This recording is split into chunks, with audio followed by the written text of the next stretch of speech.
Hi, Gil. Hi. How Hi, you, Josh. how you doing? I'm very good. Good. Well, let me introduce us. I am Josh Summers, and this is Meaning of Life TV. You're Gil Fronsdal. You are the founder of the Insight Meditation Center in Redwood City, California. Is that correct? That's right. And you are the author of several books on Buddhism. One, The Issue at Hand.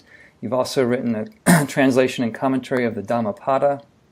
And recently you have a new book come out called The Buddha Before Buddhism, which is a translation and commentary on a very early collection of Buddhist teachings, which I'm going to butcher the name. It's the Atthakavagga? Atthakavagga, yes. Atthakavagga, okay. So we'll be talking about how this book or how this collection of teachings represents perhaps an early voice of the Buddha's teaching in his career, and what the implications of that are for practice, and also the continuation of the tradition in general, how it evolved out of this kind of teaching. But to put things on the map to start, for people that may not be very familiar with a sutta or the suttas in early Buddhism, when you hear about them, what does that refer to? What is the collection of suttas that are attributed to the Buddha in the Buddhist canon? Right. So sutta is an ancient word that's related to the Sanskrit word sutra, and it refers to a collection of scriptures from the earliest periods of Buddhism. Many of them are attributed to the Buddha, but some of his disciples have also, his teachings have been saved, and those are also called suttas. And so because many of them have to do with discussions between people, they are often called dialogues in English. So the dialogues of the Buddha. Right. Or dialogues of his disciples. And they're usually, some of them are quite short, some of them are just a paragraph long, some are quite long, some of them can be, book length. And in terms of the whole canon, how many are we talking about? Because I'm looking behind you, and there's many books behind you. Yeah. I've seen volumes of these where they could fill an entire shelf. Yes. There's a roughly 18,000 of these suttas. But so, as I said, some of them are quite short. Yeah. And some of them are very repetitive, where all they do is repeat, change one word. And so there's like 100 of them that have just, no one reads them because they're just changing one word as you go along. But in English, they tend to be published in 5 volumes. Let's see, wait a minute, let me see. There's the 4 main collections are now published in 4 volumes, but some of the volumes are something like maybe 3 or 4 inches thick. Right. So pretty. And then there's one of the collections is called the Minor Collection, and that has something like a dozen different small little anthologies, and those have not been collected into one book, but rather a lot of small ones. And the Buddha Before Buddhism is one of those minor texts in the Minor Anthology. Now, the adjective minor there, what does that designate? That doesn't designate importance so much as it just means... It's possible the word literally means small, so it's the small anthologies, because they don't have that much in them. And these small anthologies tend to be mostly verse, poetry. Okay. Whereas the 4 major anthologies tend to be mostly prose, with verse interspersed. And how is it that the verse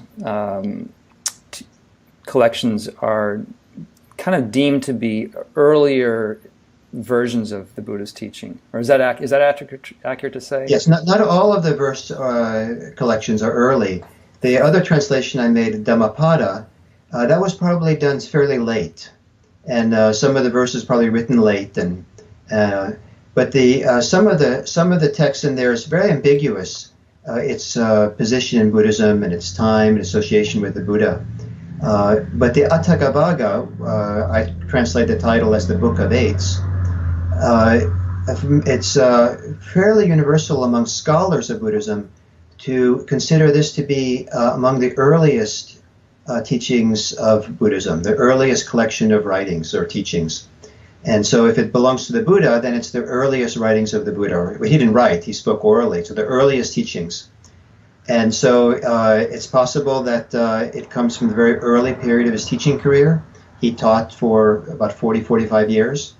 And over those 40, 45 years, his teachings developed and grew. And this is the version of it soon after he was awakened. Okay, so, and if they're representing, how is it that they are established as early teachings? Yes. Within the context of the other suttas? Uh-huh. There's many reasons, and so it's the sum total of all the reasons that weigh it in the direction that it probably is very early. There are other theories for its genesis, but most people look at it as being early. So one of the primary ones is that a lot of the things that are associated with Buddhism, which are systematized, standardized Buddhism, is a lot of lists. So the most famous teaching associated with Buddhism is the Four Noble Truths, followed by that is the Eightfold Path. Here in the modern West, often the Four Foundations of Mindfulness are associated with Buddhism. And there's other things like this. All the standard presentations of Buddhism are absent. So much so that many years ago, a friend of mine who's a Buddhist professor gave a whole course, a semester course for undergraduates on Buddhism. At the end of the course, for a final, she gave them excerpts from this book and asked them the question, is this a Buddhist book or not? And most of the students said no, because everything they'd been taught about Buddhism wasn't, the standardized forms of Buddhism wasn't in the book. Right. And that, so the theory is that standardization, systematization is a later development within Buddhism, and that this text doesn't have that.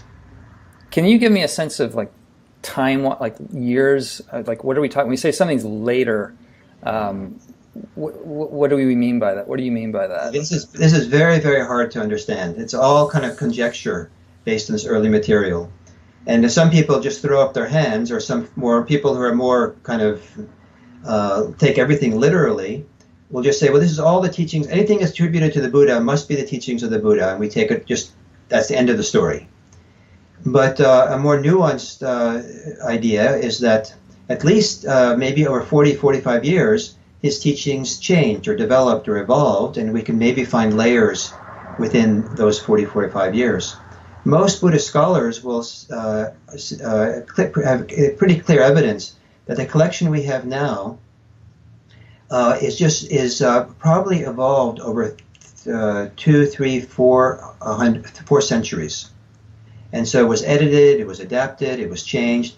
It was preserved about 400 years, 400 years by reciters, oral tradition. And probably that the oral reciters kind of changed and morphed as the story was told, as the suttas were told. And one reason we suspect that is that there are other collections of these early scriptures that are preserved in Chinese and Sanskrit and other Indian languages. And when we compare these different versions of it, they're different from each other. And so there's no basis for choosing one as being early, one collection being earlier than the other. So the assumption is that all these different surviving collections have their genesis in an earlier version that we no longer possess. So we don't have access to the original, basically. Yeah. One little flag that went off in my head when you were listening to you talk there was that you mentioned that there, in this collection, the Atthakavagga, there isn't the lists that we normally associate with Buddhism, like the Four Noble Truths, right, which specifically is often cited as the Buddha's first sermon, the Buddha's very first teaching post-awakening. So to assert that there's something was given, there was a series of teachings prior to the First Noble Truth kind of disrupts that kind of conventional narrative around what the Buddha's life was like, doesn't it? Yes, it does. And this is where philologists, Buddhist scholars, people who do text critical work, looking very carefully and analyzing what we have, end up with different conclusions than are the standard traditional conclusions, the orthodoxy of Buddhism. And whether these, who is right, it depends on how we handle the evidence that survives. But the evidence that survives raises big questions very quickly. One of the big questions is that if you look through all these volumes of early Buddhist teachings, for how often the Buddha explicitly teaches the Four Noble Truths by name, and where he actually explains what he means by the Four Noble Truths, it's only 5 times. It's very few times. And once you start looking more carefully at these few times he teaches the Four Noble Truths, they begin to recede. For example, some of them are very clearly interpolations of later material about the Four Noble Truths into the early material, later commentary. The discourse you mentioned, which is said to be the Buddha's first sermon, has a lot of red flags in it, that this was actually a later text. And it doesn't really make sense for this to be the first text of the Buddha. So if you look very carefully, this very famous teaching of the Four Noble Truths, which are attributed to the Buddha, most of the textual evidence suggests that it was evolved much later, probably after the time of the Buddha. If it happened at the time of the Buddha, it was not a very major teaching for him. Because he doesn't repeat it, he has other things that he emphasizes much more. What are some of the fingerprints on it that suggest that it was a later sort of well, one is that some of these 5 times where he explains the Four Noble Truths, none of those 4 explanations are the same. So in the modern world, when we teach the Four Noble Truths, we select one or two texts as being the definitive definition of the Four Noble Truths. Mm-hmm. And even those are not exactly the same. The differences are very, very minor. But there are some explanations for Noble Truths that are radically different than the one that we have now. And so not only is only 5 explanations for the Four Noble Truths, but they don't quite jive with each other. And if this was such an important teachings of the Buddha, you'd expect it to appear again. So, for example, in this so-called first discourse of the Buddha, some of the ways in which the Four Noble Truths are discussed there are kind of interesting, provocative, but they are never talked about ever again. And you think that was the Buddha's first teachings, you'd expect in his 45 years, he would come around to teaching it again. Because he teaches other things many times. Well, okay, so that was a question I wanted to lead back to, was what is referenced in this early sutta that seems to have continuity in later transmissions? Like what's a continuity from the Atthakavagga into later development of Buddhism? That's a good question, because you could say that the teachings of Atthakavagga do not contradict the Four Noble Truths. It's just the Four Noble Truths is a systematized version, standardized dogmatic version of some of the teachings in this very early text. And it does make sense that over the years that people systematize teachings. So I'm not saying the Four Noble Truths are, not good teachings. It's just that you are asking, why was this Atthakavagga seen as so early? And one argument for it is because nothing was systematized yet. Right. And I had the similar experience as your colleagues, students probably had. Because reading through this, I was like, having read lots of later stuff from Buddhism, and so this sounds like a very different voice. To me, this actually seemed more like a kind of slightly inscrutable Taoist voice of some sort, where it's just like, nothing to hang on to, nothing to hold on to. Yeah. But yes. Some people, some scholars will have called this proto-madhyamaka, like an early version of some of the Mahayana teachings that are just like that there''s nothing to hold on to, no teachings to rely on, and see it as a precursor of Zen. Other scholars, one scholar has suggested it began not as a Buddhist text, but it belonged to some other religious sect at the time of the Buddha, and that sect converted to Buddhism, and when they came to Buddhism, they brought this with them. I kind of doubt that one, but it's very hard to actually know. With the reference you just made to Madhyamaka and the development of Zen, is there evidence within those traditions that they are referring directly to this particular teaching? No. Or is it just inferred based on sort of... Just similar teachings. Just similar, yeah. Similar enough, or, Well, maybe it's a good time to bring up what is actually being taught in the Adhikavagga, like what in this Book of Eights. And actually, why is it even called, that's a question I had down, what is this curious name, Book of Eights, about? It sounds like something you might read in a Tolkien novel or something, the Book of Three, the Book of... Yeah, so the whole the title is a little bit vague as well, but it probably refers to the fact that there's 16 poems in this text, or 16 of these suttas, or dialogues, or discourses. And most of them have to do with dialogues between someone and the Buddha,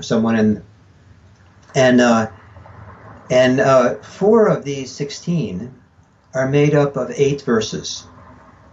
So one theory is that those 8 verses were the genesis, was the nucleus around which the other 12 discourses were added. And so that's how it got the Book of Eight. Another possible meaning is that 8 is not the right meaning of this, because the word for 8 in this ancient language and the word for meaning or purpose or goal are almost the same. And so it could be the book of meaning, the book of purpose, or the book about the goal. Right. And so there was a kind of and so in Sanskrit, there are Sanskrit versions of this book. And there it's very clear that in Sanskrit, the title is the book of meaning, or purpose, or goal. And it could be there was a slight, for whatever reason, a mistake, someone heard it wrong. It ended up as 8 in Pali, because 8 and meaning is almost like the same word, almost. What's that word? Is it ashtang? In Sanskrit, it's artha. Artha, yeah. Okay, so we have this. There's 12 poems, 16 poems, and thematically, what's being covered here? Yeah, this is interesting. So over and over again, the most powerful teaching in the text, and why it makes it somehow very radical for people, is that it focuses on letting go completely and thoroughly. That a person can attain profound peace, and the word peace is really the central goal of this text. And the peace is to be attained by not clinging to anything whatsoever. And the radicalness and thoroughness in which they insist on non-clinging means that there's not clinging to many of the things that people often rely on for religious authority, for religious security or well-being or whatever. So there's no emphasis on relying on doctrine, for example, or even relying for peace on ethical practices being ethical. I think the assumption is that people will be ethical. I don't think you can have this peace being unethical, but it doesn't. There's not a dependence or a reliance on ethics, on dogma, on teachings, and even on experiences. If, in a sense, you can say peace is the absence of experiences, meaning there's no transcendent experiences, there's no altered states of consciousness, higher states of meditation emphasized in this text. There's actually, for most of the text, where letting go is emphasized the most, it doesn't really even offer a practice. So it's a little bit like some people like Krishnamurti, who didn't offer any practice. It was more of a direct pointing to a possibility of letting go deeply. Right, and that to me also stirred up kind of a divergence from what has become conventional Buddhism, where there's sort of hordes of practices to apply and to develop as a way of coming to peace. But there is an anti-practice, or yes, there's a profound paucity of methodology here. Exactly. Now, it's possible that for many people they needed methodology, a technique to develop themselves to a point where they're ready for this kind of radical teaching. But at some point, even the most developed forms of Buddhism talk about a radical letting go that needs to happen. The whole experience of nirvana or nibbana is a radical release. But for some people say you have to prepare yourself for that release and develop concentration, develop mindfulness, and all these things to a point where you're poised, or you have the kind of level of equanimity that allows the mind to let go. So it's possible this is assumed in the text, that this is what's required. But for whatever reason, the text doesn't say that. It just kind of unrelentingly says, let go, let go, let go. And a big piece that also struck me as a little bit different from my normal conception of what Buddhism is getting at is that it seemed to highlight this issue of interpersonal conflict, quarrels, disputes, argumentation, which seems relevant to our modern day political discourse and civic life. Is it possible that the piece that the Buddha is speaking to here is simply that, a piece that's born of harmonization between individuals, and not something like some transcendent or ultimate reality that's attained? It's possible. There's a very famous quote where the Buddha says, I quarrel with no one, other people quarrel with me. So I have no conflicts with anyone, but there are people who feel conflict towards me, but he's not picking it up or getting involved in the conflict, and partly because he's not concerned with the issues that normally people have religious conflict about. So he's not going to argue about the existence or non-existence of ultimate reality, or existence of God, or existence of what is the best, highest teachings. In fact, one of the teachings in this Book of Eights is don't be concerned with what is ultimate teaching. Any concern with ultimate teaching is a kind of delusion. It's kind of just one more thing to get stuck on. And this is a radical thing for most religions. Most religions, they want to kind of be reassured that they have the ultimate teachings, the special teachings, the best teaching. The direct path. What? The direct path. Yeah, and here it's saying, to be involved with concern with the ultimate teachings is just more delusion. It's another thing to be attached to. Let go of even concern with what's ultimate. Doesn't leave people any place to stand. Right, and so that begged the question for me, like, what does life look like from that position? Right? Yes. Like, so if you're arguing, in a sense, there seems to be this argument against argumentation, or a view against views in general, and that, to me, just in my limited sense, seems like a kind of a performative contradiction. Yes. Yes, exactly. It can be. So it's maybe a little bit more nuanced. And is rather than saying that the idea of not clinging to any views doesn't mean that views don't have a role. It's just that you don't cling to them, you don't depend on them. And so what we see in the text is, the Buddha does kind of offer a view. He offers a counter view from many of the other philosophies, religious teachings of his time. Can you actually just give an example of one of those, just for people that may not have as much reference? Like, what would be an example of a view that's clung to? One example would be that there's something, some kind of experience to be seen, heard, understood, experienced, that gives you a taste or a touch, touches you into the ultimate reality. And that's a view, that there is such ultimate reality that you can touch into. And the Buddha does not rely on a view like that. He says, don't hold on to any view. He doesn't necessarily criticize that, but he says you don't have to depend on that. Don't get involved in that. And so another view is concerned with religious purity. The Buddha avoids language of purity, but purity was a hugely important topic for some of the Indian religions of his time.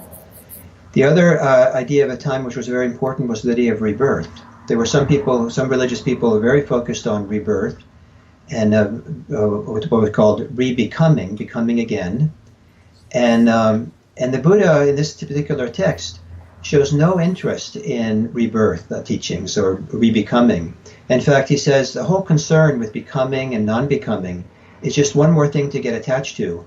And a sage, a wise person, does not depend or does not focus on the ideas of rebirth.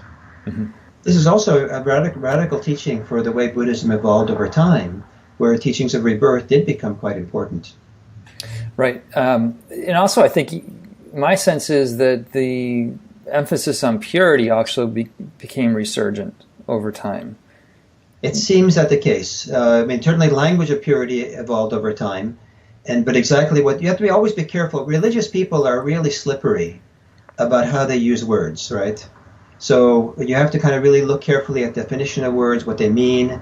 So it's possible, yes, the word purity came back in, but what do they actually mean? How, and is it contradictory because they now use it, or is it used in a new way? And well, that was a question. What does purity signify? What does it point to? What is meant by that? And how is? I think the word that you picked up on more in this translation is a notion of peace as being somehow different from purity. Right. So purity can mean ethical purity. For the Brahmanical religions of India at the time, there was a kind of idea that Brahmins should somehow do purification rites, rituals that really empty them of bad karma, bad associations, bad cooties. I don't know what to call it. It's very vague. But for example, it had a big effect on the social environment of the time, because a Brahmin would not associate with people who were considered impure. And there was the caste system. There were people who had professions, people who had jobs. Even women sometimes were considered impure. And so a Brahmin male would not have contact with that, or contact with impure foods. And so there was a whole list of things that were considered pure and impure. And there was some idea, idea is to move towards purity. And the Buddha seems to have been completely uninterested in this whole religious idea of purity. And so he didn't exactly do a frontal assault on those ideas. He just kind of avoided talking about it in any positive way. What he did talk positively about was peace. And the question is, what is peace? Right. And I think that what's fair to characterize this early tradition of Buddhism is peace is the absence of conflict or tension, or absence of inner psychological turmoil of all kinds, agitation. And the reason to talk about the absence is that there's such a strong tendency in this early tradition to not make a positive statement about what the experience of peace is actually like. It's more talking about what's not there, the absence of something. And the advantage of that is that the absence of something, when you talk about the presence of something then becomes a thing, and you can get attached to it. Right. But it's hard to get attached to an absence of something. And so since the goal is so thoroughly non-clinging, you're better off not being given something as the ultimate goal that you'll cling to. Right. And that comes back to kind of this theme of letting go that's pervasive through the teaching. You picked up on a word, I'll again butcher this in Pali, viveka, or is it viveka? Viveka, yeah. Viveka, which is often translated as seclusion. Yes. So that the sage that's being celebrated in this teaching is someone who's secluded from desire to some degree.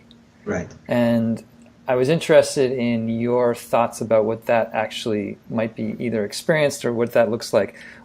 Does it point to like a seclusion where you're actually removed from desires even arising or conflicts arising in your mind, or is there sort of a seclusion of non-involvement even though those things might be present? Right. This is a great question. The particular text doesn't have any material that can answer that. Though I could offer an impression, and there's two possibilities. One is that there is a place of profound peace, awareness, stillness within that can allow people to have desires arise, but they're kind of like they're rising on the outside. It's kind of like rain that's falling on your umbrella and you stay dry. So it doesn't really, you don't get involved, you don't pick it up. That's one way of being secluded. Another way of being secluded is to not have any of these clinging desires. You can't be without desires, but without any clinging or craving. it doesn't arise whatsoever. There's no tendency to cling or to clave. And the later Buddhist tradition recognizes both as a possibility. The first possibility is mostly seen as arising from strong concentration and the initial experiences of liberation. The second possibility comes from full liberation. And so there's actually a radical stopping of any tendency to crave. And so there's, craving simply won't happen to a person. You just said both those last 2 points are later developments? Well, did I hear you correctly? To be that explicit about it, about the viveka has these two different kinds of viveka, two different kinds of seclusion. That's a later teaching that appeared in Buddhism. I think it's a commentarial teaching, later, not even teachings of the Buddha. And that's maybe later commentators are trying to organize or systematize, understand the very kinds of question that you're asking.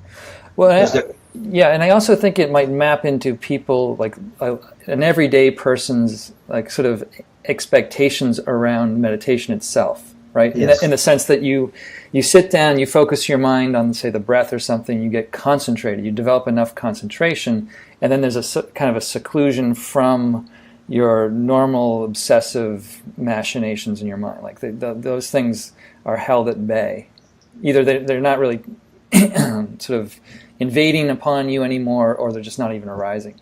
But then there's also this sort of expectation that with enough sufficient practice, you might have this breakthrough moment where then those obsessions no longer arise, period. Right. There is this idea. And what's interesting about, and a lot of people have that experience, so it's a completely valid point of view. But there's also a lot of people who get attached and cling to the initial experience of seclusion, the initial experience of not being caught in their desires or clingings, but they're still there on the edges, and they think this is it, and they hold on to it, and then it goes away, and they're really miserable because they're the clinging they have. So what's nice about this early teaching, because it keeps emphasizing don't cling to anything, then the changing nature of human life and how things come and go, and your meditation practice deepens and then doesn't deepen, and you're prepared for it. You're prepared for all the changes to not cling to it. I think you just described the misery most people feel when they come off their first meditation retreat. Yes. Right. And so, but if they had read this book first, then they'd come off the retreat and they would have recognized that they were attached to the experience of the retreat, and they would ideally they wouldn't cling to anything, and they just would go, oh, it's changed, and now it's the experience I had is not here, and now I'm more agitated, and that's how it is now. Right. And this kind of comes into another theme that you teased out in the introduction around the qualities of a sage. So, a sage, it seems to be marked by the characteristic of non-clinging, period. Like that's sort of the definitive thing. Are there any other attributes in this text that would point to things that we could identify a sage by? Well, I almost feel like I need to go back to the introduction of my book and see myself. I should have memorized everything. No. Well, another theme. So it's also interesting. So even the word sage is interesting. So the ideal person is called a sage, or a learned person, or a wise person, and this points to the idea that this is part of the ideal. Is a person has insight that really, and there's a lot of emphasis in this text about seeing and understanding. And so a sage sees and understands something. The question is, what do they see and understand? They do not see and understand what's ultimate, because the text wants to say, don't get involved with ideas of ultimate. And so interestingly, what the sage understands and sees is how we get caught, how we get attached. Right. So the anatomy of how you get caught and ensnared and create sort of internal conflict or struggle. Well, what would be, like, before you go, I'm sorry to interrupt you, but what would be an example of like trying to pay attention to an ultimate? It could be states of ultimate consciousness, like infinite consciousness, or some feeling of radical emptiness, where the state of emptiness itself is it, or a feeling of a complete interdependence. Like mystical experience is very profound, is one of interconnectedness and interdependence and feeling this complete interconnectedness with the universe, or feeling states of love that just feels, ultimate, to feel like that nothing can be greater than the state of love. What about even I think what happens in sort of commentarial Buddhism is that there's also this ultimate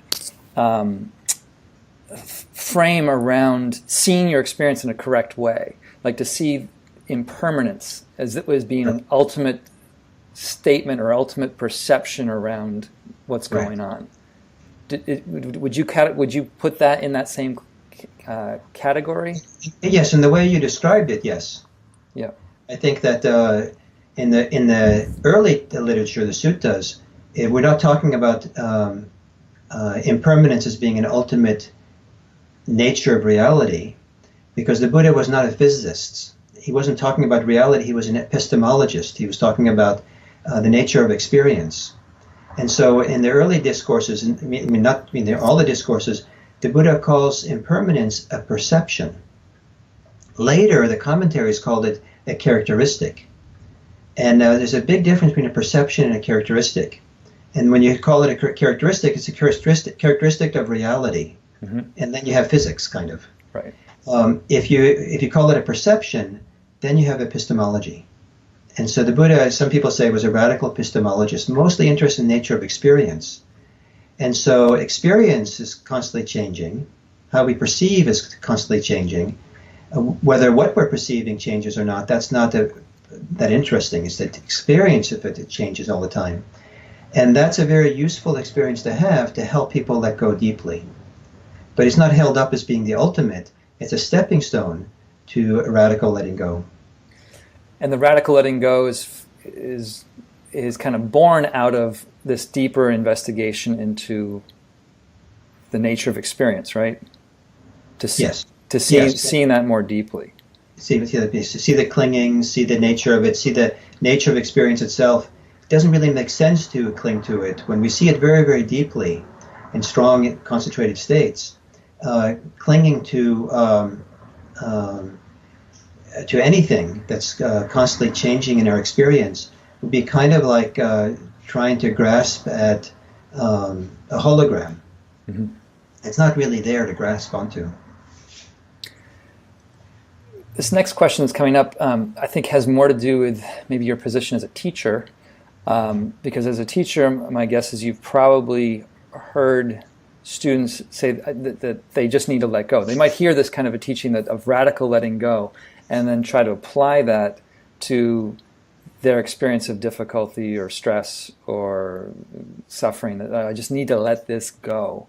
Yes. And that, in my mind, that has actually become slightly a problematic teaching, where people might try to dispatch of something too quickly without actually fully understanding the dynamics at play, and they might superficially let go of something for a short period of time, get a little bit of peace around it, just or distancing, but the thing keeps resurfacing again and again and again, and it's never really fully comprehended or undercut. So how do, A, is that your experience? Have you seen a similar type of phenomenon? And B, how do you what's the antidote or the correction around misinterpreting a teaching around letting go like that? And not only have I seen this in students, I've done it as well. Well, I didn't want to out you or out myself, but and well, this is where the idea that a sage in Nattagavaga really understands well the nature of clinging, how it works, understands the problem of getting attached.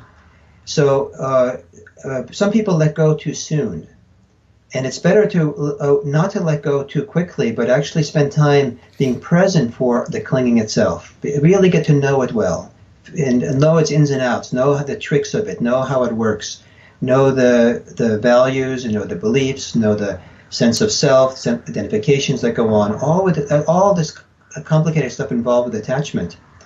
And if we see it clearly enough, some people find at some point it lets go of itself.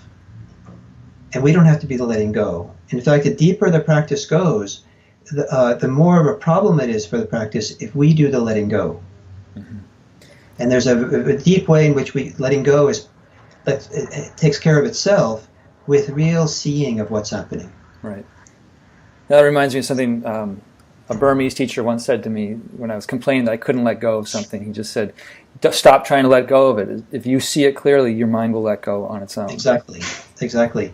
And then one of the guidelines I use, especially for myself around letting go, is if I let go of something, if there's not some modicum of joy or lightness or upliftness that comes with it, then I haven't really let go.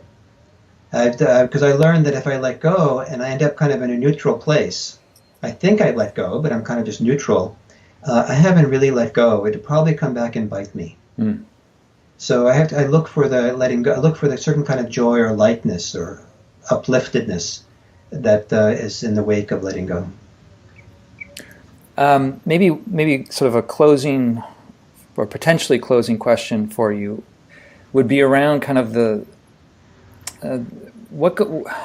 integration of this kind of way of being that's being pointed to in this text. How does that get integrated into a life of activity in general, or being in the world? Because it's not really necessarily promoting secluding oneself into a cave in Southern Asia or something. It's hard for me to on the face of it imagine how one would act based upon a doctrine of letting go like this, or a doctrine of no view, of letting go of all views. How does one sort of engage in like civic discourse and those kinds of things from this kind of sensibility? If I'm making myself, I don't know if I'm making myself clear. Well, the text itself, the Buddha for Buddhism book, is itself an example of this, because here it's mostly the Buddha walking through India, running into people and having conversations with them. So he is engaged. He's not sitting in a cave quietly.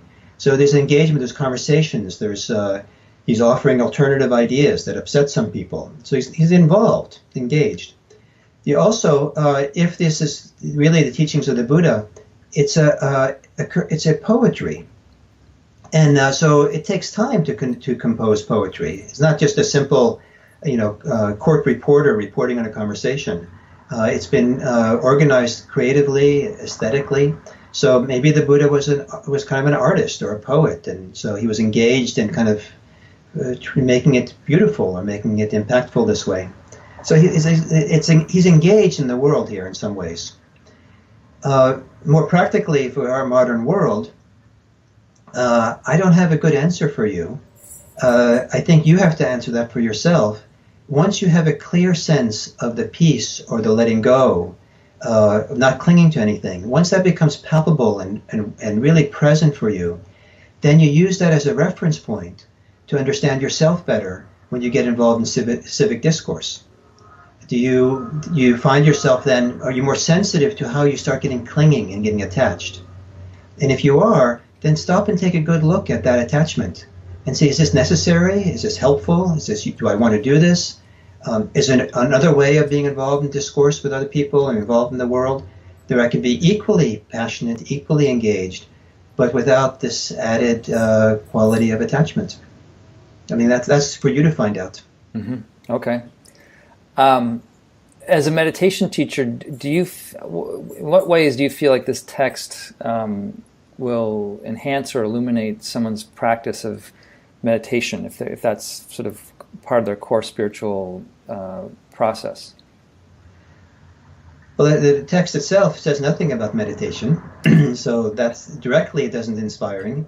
But I think that it can maybe help people two ways. One is, which I've mentioned now, is encourage them to actually look in their meditation at how they get caught, to understand how their thinking, their attachments, their emotions are channeled together into being caught and being attached to. That it's important to look at that. You don't want to bypass that. It's not a spiritual bypass. Mm-hmm. And even though the goal here is peace, you don't want to jump over what's going on with you in order to be peaceful. You want to go through and really understand yourself well. So I think that's one inspiring thing for me.